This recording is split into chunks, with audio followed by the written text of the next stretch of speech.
Kalau mau masuk surga harus melewati tamannya, nggak mungkin tidak. Dan tamannya surga itu adalah salah satunya majelis taklim.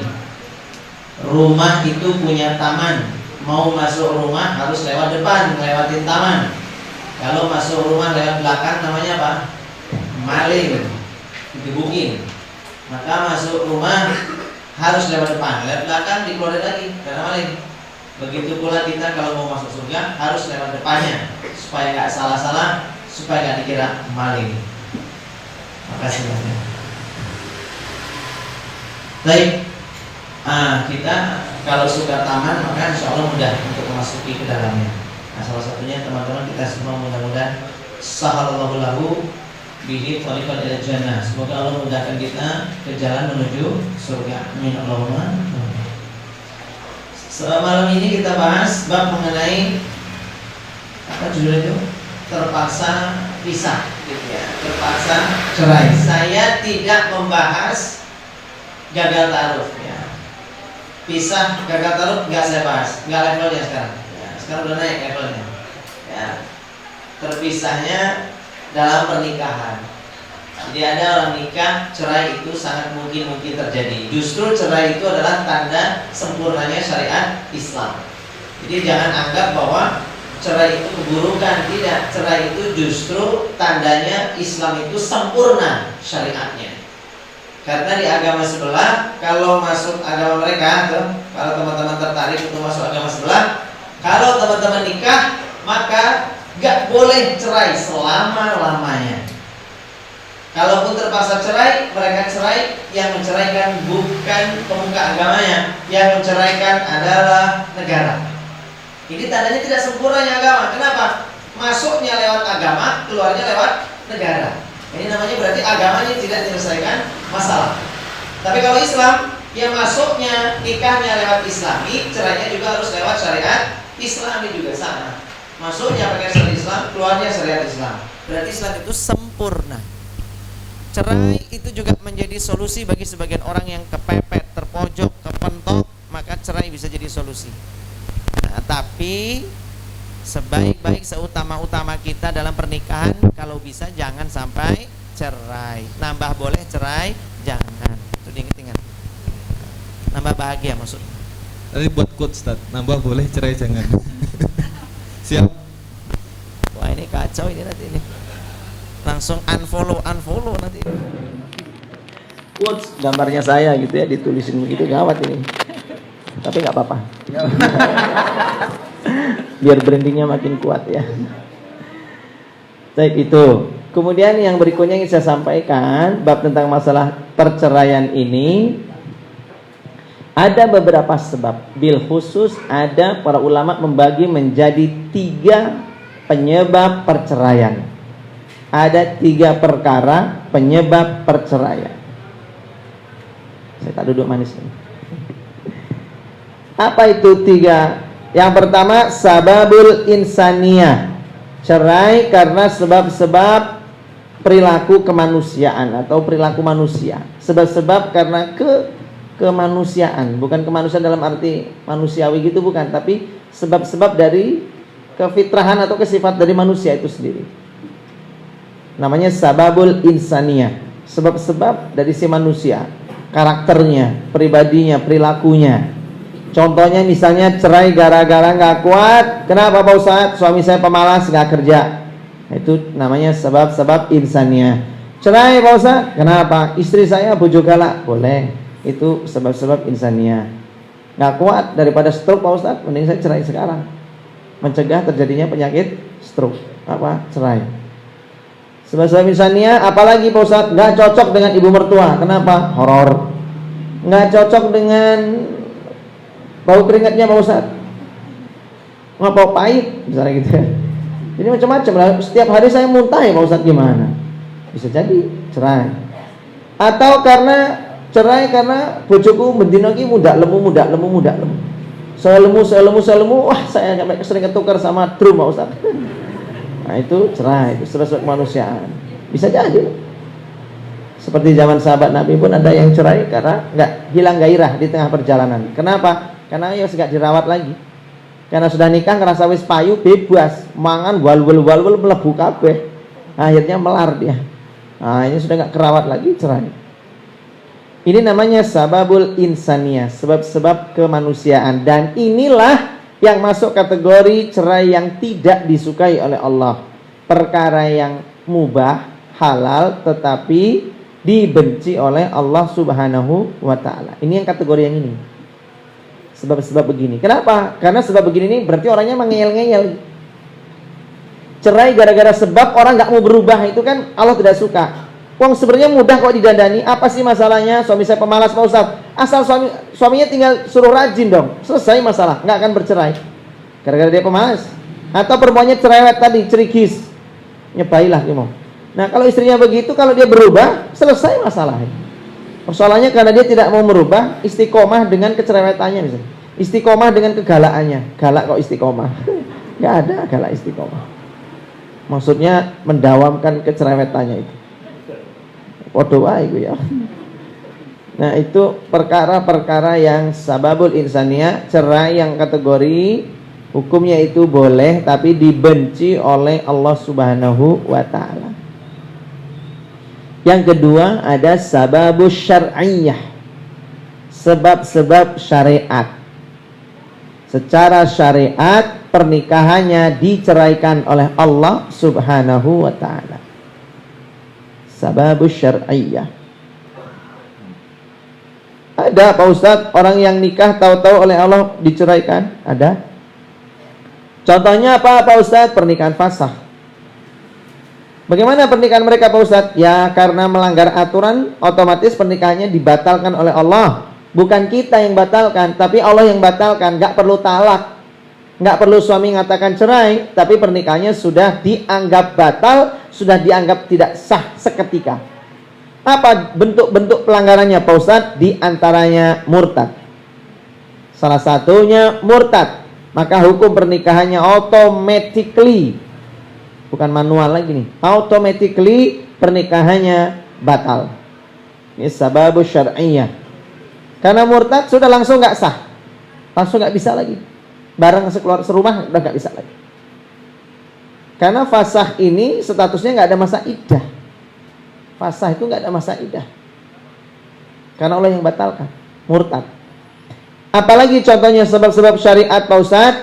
Ketahuan ternyata suaminya adalah kakak kandungnya sendiri. Kok bisa Pak Ustadz? Iya, soalnya dulu kintir Kelly ya, atau terbawa air karena banjir. Ketemu pas sudah kuliah, ngelihat mukanya, kata teman-temannya, bro ngopo kayak ono akhwat wajahnya mirip sama kamu, mungkin dia berjodoh. Dia lihat, iya ya mirip ya, iya. Biasanya kalau mukanya mirip itu jodoh. Akhirnya mereka ta'arufan, cocok, apalagi suaranya agak-agak mirip. Wah ini jodoh betul. Nikah mereka.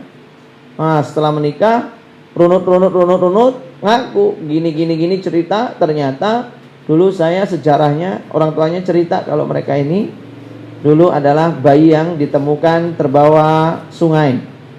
Ya. Kemudian akhirnya ya sudah diselamatkan orang yang berbeda, dan ternyata nasibnya ketemu di kampus. Nikahlah mereka dan akhirnya harus batal setelah tahu ternyata dia beda. Paham ini? Atau ketahuan dia saudara sepersusuan, istri saya bilang. Ini sebab syariah langsung batal nikahnya, nggak perlu ditalak, langsung batal. Sayang, apa mas? Yuk tak kenalin sama si mbah. Aku punya mbah. Oh iya. Emang mbah ini mbahmu kandung? Bukan. Ini mbah yang waktu aku kecil dulu disusuin. Oh iya toh, ayo ke sana, aku yuk penasaran mbahmu itu yang kayak apa yang sering nyusuin kamu dulu waktu kamu masih bayi. Sampai di sana si mbahnya nanya, ya Allah ndok, iki to bojomu no, iki sapa? Si kakungnya anak laki-lakinya cerita, oh saya anaknya Pak Herman. Pak Herman yang mana? Herman yang Bantul itu loh. Herman Bantul. Saya dulu pernah nyusui anaknya Pak Herman. Kamu namanya siapa? Hafid. Ya kui Hafid tak susui. Loh, mbah, berarti mbah pernah nyusui saya? Iya. Loh, kalian berdua ini pernah tak susui? Masya Allah, langsung batal seketika. Ya Allah, Dik, ngopo kowe marake aku merene, Dik? Kenapa kamu datang aku di simbah, jadi konangan dewe sepersusuan? Coba kamu nggak ngajak saya ke sini, kita tetap nikah. Gara-gara kamu ngajak ke tempat simbah, ketahuan kita ternyata saudara sepersusuan. Bagaimana? Oke, Simbah kita bunuh saja. Mohon disensor ya. Jangan Simbahnya dibunuh, mau gak mau mereka harus batal pernikahannya. Jangan jahat-jahat amat lah ya. Terus yang jangan santet Simbah, selongrok kayak mati kok. Nah yang ketiga ada namanya sababul qudriyah. Sebab-sebab karena qadarullah, takdir Allah, maka jadilah dia berpisah. Contohnya Pak Ustadz? Contohnya adalah tiba-tiba suaminya dapat kabar istrinya pulang dari pengajian, kecelakaan, meninggal dunia. Mati kan? Nah kalau meninggal dunia namanya cerai apa? Cerai mati. Itu namanya sebab takdir Allah. Maka otomatis mereka bercerai karena takdir. Artinya cerainya cerai mati. Sudah menjadi qadarullah, takdir Allah. Nggak bisa tidak. Nah itu contohnya. Maka sebab-sebab perceraian pada umumnya 3 perkara. Cuman yang paling seru itu yang pertama itu, sababul insaniyah. Seru kenapa Pak Ustadz? Karena itu yang paling banyak menimpa orang. Yang paling banyak nimpa orang ini di masyarakat, cerai-cerai di pengadilan sampai antri-antri itu ya yang bab yang pertama ini, rata-rata di situ. Ya termasuk bab masalah harta lah, rebutan inilah, modus lah, selingkuh lah, itu di sini. Sababul insaniyah. Baik, itu pembahasan yang kedua ya, bab mengenai penyebab-penyebab terjadinya perceraian. Kemudian cerai itu, ini saya sampaikan lagi, bab yang ketiga sekarang. Pernikahan itu jangan diniati cerai. Kalau bab pertama tadi saya bahas apa? Masalah cerai adalah tandanya sempurnanya syariat Islam. Yang kedua, sebab-sebab perceraian. Harus tulis ya, nanti ada ujiannya. Tes tertulis. Yang ketiga ya, nanti dapat hadiah ini, insya Allah ya. Haji bagi yang mampu. Kemudian yang ketiga yaitu adalah apa saya bilang tadi ya? Pernikahan jangan diniati cerai. Pernikahan jangan diniati cerai dan jangan sampai ada kata cerai dalam kamus rumah tangga kita. Kalau ingin terhindar dari perceraian. Ingin terhindar dari cerai? Gampang. Caranya apa? Jangan pernah mikir cerai. Jangan pernah memasukkan kata cerai dalam rumah tangga. Artinya mereka akan berupaya semaksimal mungkin untuk cari solusi selain cerai. Karena orang marah itu sangat dibisiki setan ya. Jadi sangat gampang terpengaruh. Jadi cuman masalah gara-gara misalnya istrinya masak sekarang jadi males, sidik-sidik jajan terus jajan, nggak suka masak, dikit-dikit go food misalnya gitu ya. Akhirnya laki-lakinya jadi duwe bojo boros ngene iki mending tak rabi meneh wae lah ya Allah. Baru gitu ya. Wes kowe nek koyo ngene terus boros, aku golek duit angel-angel, kowe bendino go food. Mendingan kita pisah. Cerailah. Malas aku, boros, rasa sugih aku karo kowe. Misalnya gitu. Gampang kalau pengen sugih Mas. Piye? Ya Mas sing dadi ojeknya gitu kan. Nanti kan duitnya pesan ke suaminya sendiri. Nah, oleh karena itu, jangan ada kata cerai masuk. Dikit-dikit jangan, pokoknya jangan pernah kepikir, aku nyesel salah pilih, tak bubar wae po yo. Jangan usah pernah mikir bubar, jangan. Solusi yang lain gitu loh. Tutup ini. Di rumah tangga kita jangan sampai ada kata cerai. Jadi untuk menghindari perceraian, yang pertama buang kata cerai dalam kamus rumah tangga kita. Yang kedua, buang nama-nama dan wajah-wajah mantan dalam hidup kita. Ini penting karena mantan ini kadang-kadang hadirnya pas lagi ada polemik, lagi ada ribut-ribut, mantan hadir, bayangannya muncul lagi, kontak-kontak yang hilang dicari, kok ketemu lagi. Inilah setan betul ini. Tapi mantan saya seorang ustadz, bagaimana ini? Apa dia setan juga? Bukan. Terus apa Pak Ustadz? Kamu yang setan. Kok mikirin mantan terus? Awas. Nah, ini dia. Jadi kalau lagi marahan, jangan ingat cerai, jangan ingat mantan. Karena 2 lubang itulah yang paling gampang menjerumuskan orang untuk jatuh dalam lembah perceraian itu mesti itu. Anggaplah dia nggak ngomongin cerai, nggak kepikir cerai, tapi karena sering curhat sama mantan, nah sudah. Lama-lama dapat usulan, kamu kok kata mantannya gini, kamu kok sabar banget sih, kalau aku mungkin sudah cerai loh. Mancing-mancing mantan ini. Iya kan? Kok kamu bisa sabar sih sama suamimu? Kata si cowoknya laki-laki, mantannya si cowok laki-laki itu. Misalnya namanya Nuni, nih kamu kok, misalnya nama-nama cewek itu cepat gitu ya. Nuni, kamu kenapa? Mantannya banyak. Nih, Nuni, kamu kok kok kamu bisa sabar dengan suamimu yang kayak gitu ya? Kok bisa ya? Kalau aku jadi perempuan kayak kamu, mungkin aku nggak bisa sabar, mungkin aku udah gugat cerai. Kenapa? Karena mantan ini pingin balik lagi, pingin ngambil lagi si perempuan ini, si Nuni ini. Kenapa? Karena dia juga baru selesai pisah sama istrinya. Siapa? Yeyen, misal. Siapa lagi itu tadi? Loh, itulah siapa lagi ya? Database-nya banyak tadi. Sudah ya, itu dulu ya, karena sudah azan, nanti kita sambung lagi bab masalah hukum dan fikih seputar perceraian. Dan ini penting sekali harus diketahui supaya nggak salah dalam berumah tangga, nggak salah ucap juga. Assalamualaikum warahmatullahi wabarakatuh. Waalaikumsalam warahmatullahi wabarakatuh. Bismillah. Assalamualaikum warahmatullahi wabarakatuh. Alhamdulillah, nahmaduhu wa nasta'inu wa nastaghfiruh wa na'udzu billahi min syururi anfusina wa sayyiati a'malina, may yahdihillahu fala mudilla lahu wa may yudlilhu fala hadiya lahu. Asyhadu an la ilaha illallah wahdahu la syarika lah wa asyhadu anna Muhammadan abduhu wa rasuluhu la nabiyya wa la rasula ba'dah. Wassalatu wassalamu ala Rasulillah, la haula wa la quwata illa billah. Teman-teman yang dirahmati Allah, dicintai Allah Subhanahu wa taala, pentingnya salah satu adab dalam menuntut ilmu yang dulu pernah saya sampaikan sedikit demi sedikit. Mungkin ya tak cicil lah ya, karena emang saya di sini rata-rata membahasnya tentang bab masalah perjodohan. Namanya juga SPJ, spesialis janda. Jodoh. Nah, jadi materi lain tuh tak selip-selipin, kecuali teman-teman ikut kajian saya di luar, yang lain saya jarang, malah bahasnya umum ya. Nah, di antaranya majelis ilmu itu adalah murid datang lebih dulu sebelum gurunya. Jadi bukan guru yang datang lebih dulu, tapi murid datang lebih dulu. Jadi para muthalib ini harus datang lebih dulu ya, Taliban ini harus datang lebih dulu daripada gurunya. Kemudian di antara beberapa adab juga dalam majelis itu adalah teman-teman mencatat. Jadi kalau teman-teman mengikat ilmu itu hendaklah dengan mencatat. Kalau tak bisa mencatat ya pakai, maksudnya direkam. HP-nya untuk ngerekam boleh. Yang nggak boleh adalah HP-nya untuk apa? Untuk selfie pas kajian. Itu yang nggak boleh. Terus saya dijadiin background. Itu yang paling menyebalkan, itu begitu. Ditulisi lagi taklim sama Ustadz Awan Belgedes. Itu nggak taklim namanya. Ya nggak fokus itu.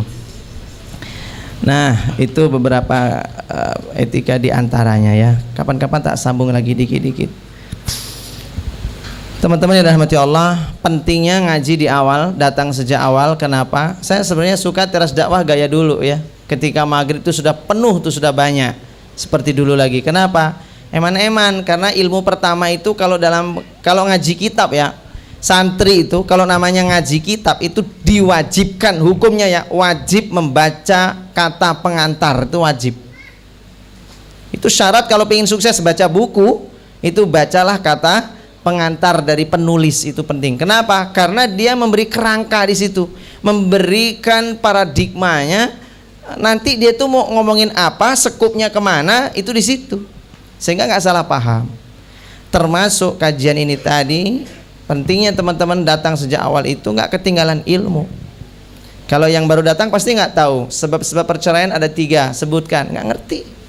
Kalau yang datang mesti ngerti. Coba sebutkan, ada 3 apa? 1, sababul insaniyah. 2, sababul syar'iyah. 3, sababul qudriyah. Apa penjelasannya? Tonton sesi pertama tadi. Ya mau gimana lagi? Waktu tak bisa berulang. Eman-eman. Nah, itu pembahasan di awal tadi ya. Jadi bab 1 tadi kita bahas apa tadi? Bahwa cerai adalah tanda sempurnanya syariat Islam. Kedua, sebab-sebab perceraian. 3, menghapus atau membuang kata cerai dalam rumah tangga. Plus mantan juga harus dibuang. Jangan dihadirkan dalam polemik rumah tangga. Baik, sekarang saya akan bahas bab masalah ini. Kapan waktunya seseorang itu pantas dikatakan harus cerai? Kapan waktunya seseorang layak bercerai? Karena sababul insaniyah ini relatif. Sababul insaniyah. Kok bisa relatif Pak Ustadz? Karena kesabaran orang itu beda-beda. Ada yang suaminya ini sudah nggak kerja, penjudi, pemabok, selingkuhan, istrinya sabar terus.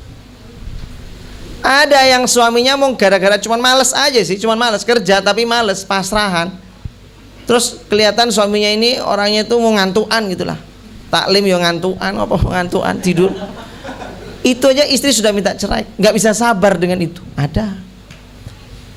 Ya, itulah makanya tingkat kesabaran ini kan relatif.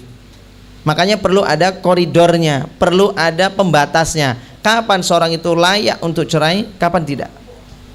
Pertama, seseorang itu layak untuk bercerai apabila satu, pernikahannya mengancam keimanannya, mengancam keimanan dia. Kenapa? Karena mungkin pasangannya kafir, pasangannya itu selalu mengajak kepada kemaksiatan, selalu pembicaraannya kemaksiatan, mengancam keimanannya. Pakai jilbab nggak boleh, mau kajian nggak boleh pakai jilbab, keluar rumah dicopot jilbabnya, karena dia tak suka perempuan pakai jilbab. Karena apalagi dia dimakin dikuatkan dengan keputusan-keputusan dari si pejabat Belgedes itu yang melarang cadar di tempat-tempat tertentu lah, inilah itulah. Kalau orang nggak punya ilmu ngomong itu hasilnya itu yang bikin butek. Nah, maka kan terancam nih keimanan macam begini, kan keimanan si perempuan, maka dia boleh atau layak untuk bercerai. Dalam perkara ini dia tidak dibenci. Ingat ya, tadi saya bilang di kajian di sesi pertama tadi bahwa sababul insaniyah itu dibenci oleh Allah, tidak suka. Pada prinsipnya inilah sesuatu yang karena kurang ilmu. Ya, kurang ilmu, makanya ada terjadi cerai sababul insaniyah. Aslinya ini tidak disukai oleh Allah. Tapi dalam perkara ini terjadi nih dua-duanya nih. Satunya merasa terancam keimanannya, maka ketika cerai Allah merahmati si perempuan misalnya atau laki-laki yang terancam keimanannya, dan Allah akan menghancurkan, membinasakan, mengazab mereka yang merusak keimanan pasangannya itu sehingga jadi tak bercerai. Paham ini? Jadi setelah bercerai yang terjaga keimanannya istiqomah, insya Allah dia akan diganti oleh Allah dengan yang lebih baik. Sementara dia yang dalam maksiatnya pernikahan ini, dia akan semakin terpuruk, makin hancur pernikahannya, hancur masa depannya. Ini kan dia maksiat durhaka kepada Allah. Nah ini sebab yang pertama. Jadi terancam keimanannya. Ada contohnya misalnya, ya maaf, saya nggak enak ngomongnya, tapi ini umum terjadi dan jangan Anda lakukan ini. Saya ngomong ini bukan untuk inspirasi, bukan, untuk wawasan. Kok cerita kayak Pak Ustaz? Ya ini soalnya pengalaman masa, gitu ya. Masa itu maksudnya orang-orang gitu ya, jemaah.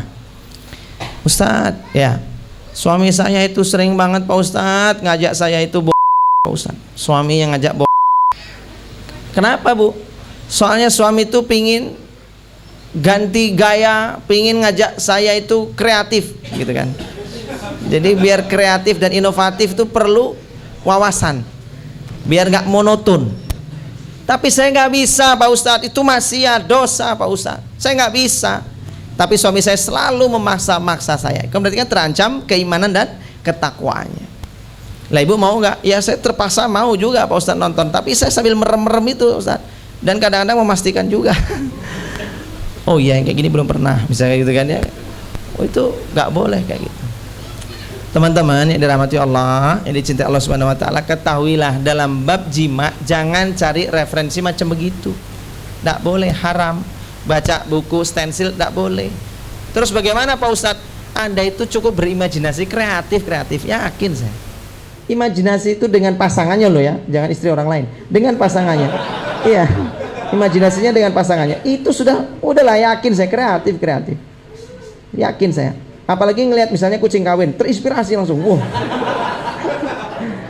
Ngelihat hewan kawin itu langsung inspirasi. Oh, koplak. Iya. Ribut ya. Kucing. Awas ya, mbak, jangan tergoda ikut arisan kucing ya. Di Jakarta tuh udah ngetren dari dulu nih, udah berapa tahun yang lalu arisan kucing. Nauzubillah min dzalik. Arisan kucing nih segmennya tuh anak-anak yang muda-muda yang berondong-berondong umur 17 sampai 22-an tahun. 20 tahun tuh paling tua, sudah 22 lah. 21, 22. Jadi arisan kucing itu nyebutnya arisan kucing adalah istilah untuk mereka menyamarkan. Jadi kucingnya itu adalah cowok-cowok berondong itu, brownies itu yang masih muda-muda. Jadi kalau diundi kocokan arisan itu, dia yang dapat, maka dia akan bermalam dengan si anak laki-laki tadi. Anak laki-laki tadi di booking untuk semua ibu-ibu di situ. Sosialita tadi itu. Jangan bercita-cita lo ya. Jangan cita-cita jadi kucing kan. Malah terinspirasi ya. Linknya mana? Astagfirullahaladzim. Jangan tanya linknya lah. Karena suaminya kerja luar kota. Makanya saya paling tidak suka dengan pernikahan LDR tuh ya, karena banyak godaannya. Ya, kita kembali tadi ya. Maka keimanan itu terancam begitu, maka dia punya hak untuk bercerai dan itu tidak dibenci oleh Allah. Suami ini senangannya, "Bo, kamu tuh istri taat toh. Aku tuh cari duit, kamu bantu aku, kenapa sih?" Padahal yang wajib ngasih nafkah siapa? Suami. Tapi istrinya dipaksa. Terus aku harus bantu apa? Gampang wis lah. Kamu tuh di rumah jagain lilin, jangan mati. Udah itu aja. Saya tak nyari duit. Apa cenangannya gue? Ya. Babi ngepet. Itu maksiat durhaka kepada Allah, maka terancam keimanannya, terancam begini. Boleh dia cerai. Yang kedua, terancam nyawanya. Dalam perkara ini boleh minta cerai karena terancam nyawa.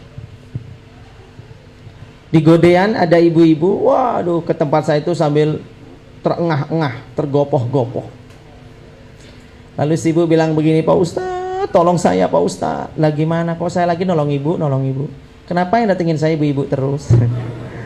Terus ibunya, "Gini Pak Ustadz, saya tuh butuh diselamatkan." Aduh, selamatkan macam apa lagi? "Ibu gimana masalahnya?" "Pak Ustadz, saya bagaimana cara menyelamatkan diri saya? Saya pasrah nasib saya." "Apa masalah ibu?" "Saya itu Pak Ustadz diperas oleh suami, suruh kerja, duitnya oleh suami untuk mabuk-mabukan, berjudi, main perempuan. Kalau saya nggak kerja Pak Ustadz, saya diancam dibunuh. Saya kayaknya cuma sebagai pelampias nafsu bejatnya, plus ditambah lagi untuk dikeruk, dimanfaatkan uang saya, harta saya. Kenapa ibu nggak kabur?" "Nggak mungkin Pak Ustadz." "Kenapa?" "Bahkan saya kalau tidur saja Pak Ustadz, di bawah bantal itu ada golok Pak Ustadz. Suami saya selalu meletakkan golok sebelum tidur dengan saya." Bayangin, golok diletak di situ. Bergerak sedikit langsung wah cering. Mutilasi. Takut ya. "Kamu pergi kemanapun akan saya kejar. Kalau saya di penjara sekalipun, saya keluar dari penjara, kamu orang pertama saya cari." Gimana gak deg-degan sih ibu ini? Ya solusinya mungkin keluar negeri lah ya. Bisa itu, keluar negeri. Karena suaminya kan kiri, nggak mungkin keluar negeri. Ya, atau dia ke Papua juga bisa itu, ke pedalaman. Tapi demi masalah ini aja sampai ke pedalaman. Nah ini namanya terancam nyawa. Dalam perkara ini boleh minta cerai. Perkara seperti ini boleh. "Kamu cerai, kamu nuntut cerai, kamu saya bunuh." Sampai si ibunya begitu juga. Kenapa ibu nggak kabur aja? "Saya diawasin terus Pak Ustadz. Dia punya banyak teman-teman yang ngawasin saya kemana aja, laporan temannya langsung." Terancam sekali ibu ini. "Terus saya harus bagaimana Pak Ustadz?" Ini PR buat saya Bu. Karena saya belum pernah melakukan itu ke istri saya. Saya harus mikir dulu gimana caranya itu. Saya harus menempatkan diri saya supaya saya itu bisa membayangkan bagaimana jadi ibu dan harus lari kemana bagaimana. Ini nggak mudah. Karena kan tekanan psikologis yang paling berat itu tekanan psikologis. Kenapa? Kemanapun akan dicari itu kan. Jadi kita nggak tenang kemana-mana. Apalagi teman dia preman-preman banyak. Nah itulah dia. Saya berharap mudah-mudahan ibu ini sudah meninggal dunia. Mudah-mudahan. Ya, karena apa? Karena itu mungkin cara terbaik dia. Tapi saya nggak ngomong untuk dia bunuh diri, tidak. Kalau meninggal mungkin selesai masalah dia, mungkin loh ya. Atau saya lebih berharap lagi suaminya yang sudah meninggal dunia. Itu saya berharap. Nauzubillah ya. Saya belum ada solusi atas ini. Ya, kecuali tadi itu, kemana? Keluar negeri atau pindah pulau, kabur gitu langsung. Nah, jika nyawa terancam, maka dia punya hak untuk cerai. Yang ketiga, jika buruk bagi pendidikan anak. tiap hari ngelihat bapaknya begini, ini anak ini bisa terancam secara psikologisnya, pendidikannya, segala macam, wataknya, sifatnya, kejiwaan anak bisa guncang ngelihat kelakuan istri, mamahnya, ibunya, ataupun bapaknya. Karena ada seorang anak-anak itu seorang anak ya, yang tidak suka dengan ibunya, benci dengan ibunya, benci dengan bapaknya, itu ada. Mereka dijadikan aduun, menjadi musuh bagi kedua orang tuanya. Nauzubillah min dzalik. Nah ini kalau yang ketiga, sebab ini karena ada perempuan-perempuan yang konsultasi ke saya, akhwat-akhwat itu begini, Ustadz, saya gimana ya, udah umur 27 tahun belum kepingin nikah Pak Ustadz. Loh kenapa Mbak gak pingin nikah? Soalnya Pak Ustadz, saya itu trauma. Menurut saya laki-laki itu sama aja Pak Ustadz. Ya emang laki itu sama, laki-laki memang. Nah, tapi kan beda wataknya, sifatnya. Tapi Pak Ustadz, saya takut nikah Pak Ustadz. Kenapa takut? Takut nasib saya kayak ibu saya Pak Ustadz. Ibu saya dulu nikah dengan bapak, dengan papa itu ya dulu mesra awalnya. Tapi sekarang jauh berbeda. Ibu dihajar, dipukul, ditendang. Saya khawatir Pak Ustadz suami saya begitu nantinya Pak Ustadz. Mbak tuh kurang gaul aja sih. Coba gaul dong ke masjid, ke majelis-majelis taklim. Insya Allah nggak akan ketemu laki-laki semacam itu tuh, nggak ketemu. Tapi apa iya sih Pak Ustadz ada laki-laki soleh? Ada. Lah ini lagi chattingan apa? Jurus 1, jurus pertama. Tak simpen ya, Iya. Bikin perempuan kelepek-kelepek ya. Rasain loh. Jadi kalau pendidikan anak terganggu dalam arti kejiwaannya bahaya, mentalnya, keteladanannya kan jadi kacau nih, nanti dia akan berpikir, oh jadi namanya laki-laki ya seperti ayah. Nanti anak laki-laki bisa niru ayahnya segala macam. Ini berbahaya. Apalagi ada trauma-traumatik tertentu, itu yang berbahaya. Dan tidak sedikit lesbian itu muncul gara-gara apa? Gara-gara dia benci dengan laki-laki, gara-gara benci dengan ayahnya. Maka dia benci dengan semua laki-laki, dia akhirnya suka dengan perempuan. Nah, itu yang terjadi. Nah, maka yang begini ini boleh atau layak untuk dia bercerai. Yang keempat, apabila dengan pernikahan itu, sababul insaniyah itu menjadikan dia durhaka kepada orang tuanya, kepada keluarganya, maka ini boleh cerai. Kalau sampai perbuatan istri membuat suami jadi jauh dengan bapaknya, ibunya, menjadi seperti itu, seperti dalam kisah dhaifnya Alqamah itu, ya, yang durhaka sama ibunya. Tapi ini kisahnya dhaif, tapi ambillah pelajarannya. Sama kayak kisahnya Malin Kundang. Ya, ini kan kisah yang dari dulu nenek moyang yang nggak tahu entah berantah bener apa enggaknya, itu kan kita nggak tahu. Nah, tapi intinya adalah dari kisah Ibrah itu adalah kalau istri sudah durhaka menjadikan suami itu jauh sudah dari bapaknya, dari ibunya, sudah, apalagi sama ibunya gitu ya. Si istri ini terus memusuhi si ibu mertuanya ini, nauzubillah. Maka di saat seperti itu, itulah maka dia boleh memilih ibunya menceraikan istrinya.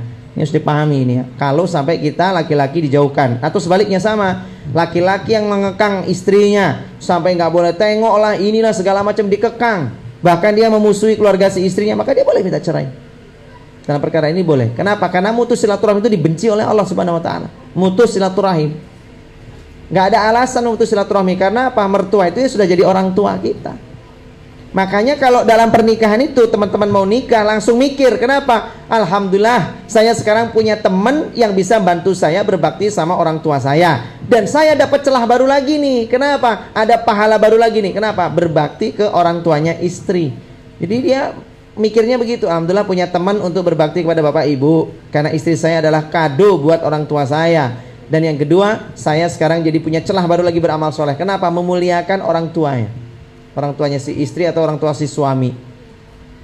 Dan ibu-ibu nih, para wanita, mbak-mbak, akhwat-akhwat harus pahami bahwa kalau namanya menikah itu, ingat, Anda itu sudah dapat suami itu sudah bentuk jadi, bukan barang setengah jadi, tapi barang jadi, yang besarin ibunya, bapaknya, yang sampai jadi dia soleh dan kau pilih itu. Siapa yang menjadikan begitu, mengkreat begitu, adalah bimbingan orang tuanya. Sampai dia sudah kuliah, itu pun dibiayai orang tuanya. Sudah kerja pun alhamdulillah didoain sama orang tuanya. Gajinya bukan ngalir ke orang tuanya, ke kamu loh mbak, ke istrinya. Enak amat. Yang menanam itu orang lain, si orang tua itu, dua orang tuanya menanam, tahu-tahu Anda perempuan-perempuan yang memanen. Maka bersyukurlah dengan orang tuanya si mertua itu. Kan kita tinggal panen, nggak gedein, nggak apa, tahu-tahu, oh bu anaknya udah gede, iya buat saya deh. Maksudnya ambil kan, langsung gajinya, ayo serahkan tanggal 1, serahkan. Bapak ibunya nggak kebagian, durhaka sekali begitu. Jangan sampai lah. Nah makanya jangan kita seperti itu, dan sebaliknya ya sama. Baik, ini bab masalah sampai di sini. Ada yang mau bertanya?